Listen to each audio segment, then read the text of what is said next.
Salut à toi et bienvenue sur Data from Scratch. C'est Willy, c'est pour cette nouvelle vidéo et surtout la dernière vidéo que je tourne à New York. Je vais te parler de mon parcours et comment je suis devenu Data Engineer. Vous êtes très nombreux à me l'avoir demandé dans cette nouvelle communauté dont tu fais partie. Et donc justement, on va y répondre ensemble. Actuellement, comme tu le vois derrière, il y a des tours. On est donc à Manhattan, donc c'est les tours de Manhattan. En tout cas, je suis en face de Manhattan.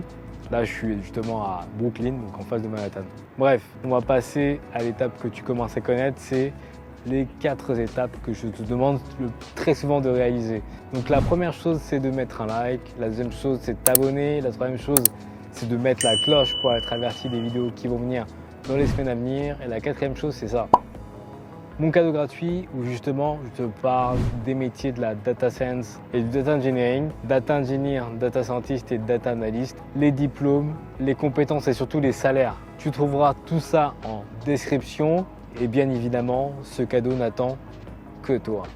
Donc oui, vous êtes très nombreux à me demander comment je suis devenu data engineer, quel est mon parcours, quel type d'études j'ai fait, donc on va commencer tout de suite.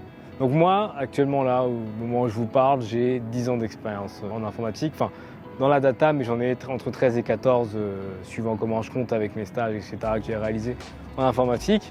Et globalement, j'ai fait des études en informatique en France. J'ai fait un master, j'ai fait une école d'informatique, et justement, en école d'informatique, et même avant ça, en BTS, j'ai fait un BTS en France, j'ai vu à peu près tout ce qu'on pouvait voir en informatique. C'est-à-dire que j'ai vu de la programmation, j'ai vu du réseau, j'ai vu du système.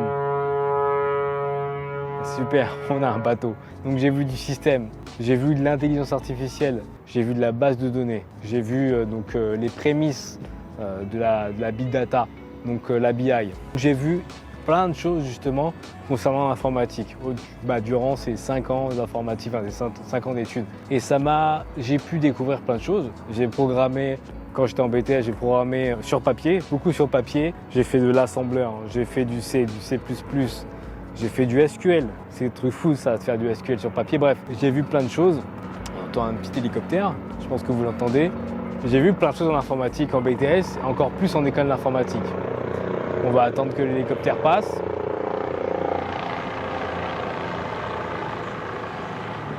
Ok, c'est bon, il est passé.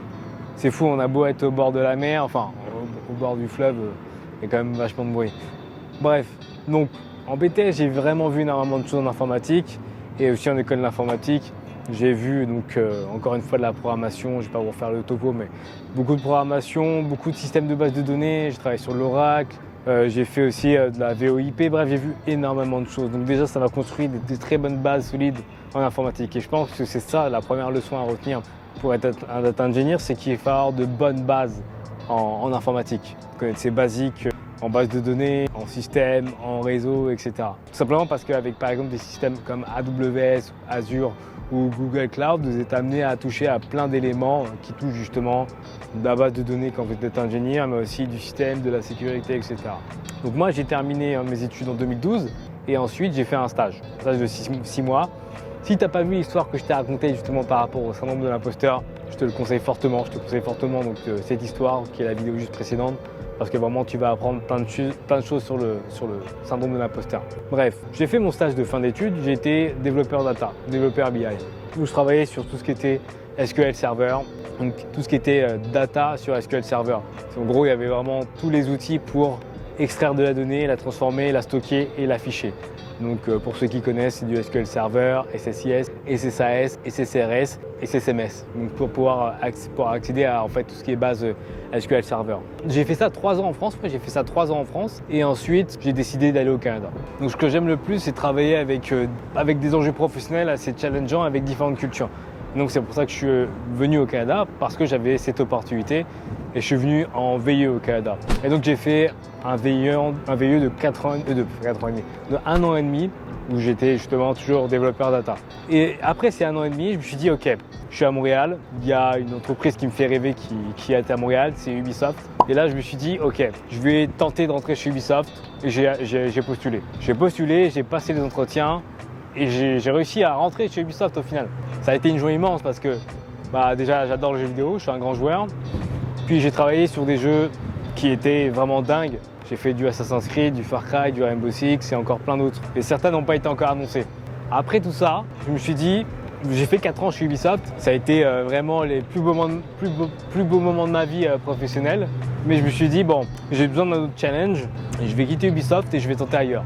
Et puis là, je suis rentré dans une autre entreprise technologique, mais ça ne m'a pas plu, malheureusement. Donc, j'y suis resté 4 mois. Et finalement, j'ai décidé de quitter cette entreprise technologique et de devenir consultant indépendant. Et pourquoi devenir un consultant indépendant? Je me disais, encore une fois, c'était un challenge. Chez Ubisoft, j'étais sur du Hadoop, donc tout ce qui était Big Data. Et puis surtout, on avait vraiment énormément de données, énormément de volume liés à tout ça. Donc forcément, Hadoop, c'était un passage obligatoire. Surtout qu'à l'époque, en 2017, c'était vraiment les technologies qui étaient à la mode, en tout cas, qui étaient les plus prisées pour faire du Big Data. Ce qui est important, que finalement, il y a des leçons à tirer de tout ça, c'est que j'ai commencé en data, en BI, en Business Intelligence. Business Intelligence, c'est le traitement des données. Puis j'ai fait l'équivalent, mais sur des gros volumes chez Ubisoft. Et finalement, les principes BI et les principes Big Data, donc de Data Engineering, sont quand même très très proches. Et c'est ça qui est très important, c'est que les technologies changent, mais les méthodes restent. Et donc finalement, ce qui permet de rester constant et de tenir la route en tant que développeur, que ce soit data engineer, développeur BI, etc., c'est de rafraîchir son knowledge, rafraîchir ses connaissances, parce que le nom des technologies change, mais finalement la manière de faire ne change pas tant. Et donc finalement, en passant chez la startup et en étant ensuite consultant indépendant, donc chez un client, donc je suis monté en compétence sur les technologies cloud, qui sont, à titre personnel, je trouve, beaucoup plus simples à maîtriser qu'un cluster Hadoop. Parce que du Hadoop, tu dois tout faire de A à Z, c'est vraiment des serveurs physiques que tu dois gérer. Alors que finalement dans le cloud, tu loues les services donc de AWS, Azure ou Google Cloud pour réaliser des opérations pour traiter de la donnée. Bref, finalement pour dire que je t'ai expliqué mes 10 ans de carrière en rapide, les vraies leçons qu'il faut tirer de tout ça, c'est rester à jour. Moi j'ai fait des études d'informatique, donc la programmation c'est un peu ce que je sais faire de mieux, je dirais. Et si tu n'as pas fait d'études d'informatique, tu peux apprendre par toi-même. Ça, c'est la culture américaine. Aux États-Unis, puis j'habite au Canada, la culture américaine te dirait que tu peux apprendre par toi-même. Et tu peux le faire. Mais si tu connais pas, tu sais pas programmer, apprends par toi-même et reprends un peu d'études. Fais un master en accéléré, fais un bootcamp, bref. Tu as plein de manières de faire valider tes compétences. Parce que c'est important. Je sais que sur le territoire, sur le marché français et même européen, les gens aiment bien les diplômes, ça c'est important. En Amérique du Nord, le diplôme est important, mais moins. Il y a des Américains ou des Canadiens qui peuvent faire l'équivalent d'une licence ou même une licence d'art, etc. et qui vont ensuite passer software engineer ou data engineer par des projets personnels. Donc ça, je pense que c'est moins possible en France, mais c'est pas grave. Je pense quand même que tout est possible et ce qui est possible en France, c'est faire des études en informatique ou un bootcamp pour au moins valider tes acquis. Je vais conclure cette vidéo en disant que finalement, le chemin pour devenir data engineer, il est très personnel. Moi, je t'ai expliqué comment j'y suis arrivé. C'est finalement parce que le métier de data engineer est l'héritage du métier de développeur BI ou développeur ETL, etc. Mais il y a des gens qui sont software engineer et qui passent data engineer, des gens qui faisaient d'autres choses en informatique et qui passent data engineer. Donc, le plus important à retenir de cette leçon, c'est qu'il faut que tu maîtrises les 4 compétences primordiales en tant que data engineer, c'est-à-dire le SQL, le Python, le Git et bien évidemment le data modeling en 4e point, donc la manière de modéliser les données.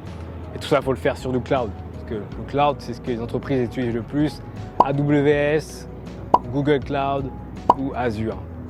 On va conclure la vidéo ici, et comme je t'ai dit, le parcours de data engineer est très personnel, donc n'hésite pas à mettre en commentaire ton parcours de data engineer, comment tu es arrivé à devenir un data engineer et comment finalement tu veux y arriver, si tu es en bootcamp, si tu as fait des études dessus ou si tu te formes par toi-même. Bref, sur ce, je te laisse. C'était Willis pour Data From Scratch. Profite encore de la vue parce que c'est la dernière vidéo à New York. Et sur ce, je te dis bye.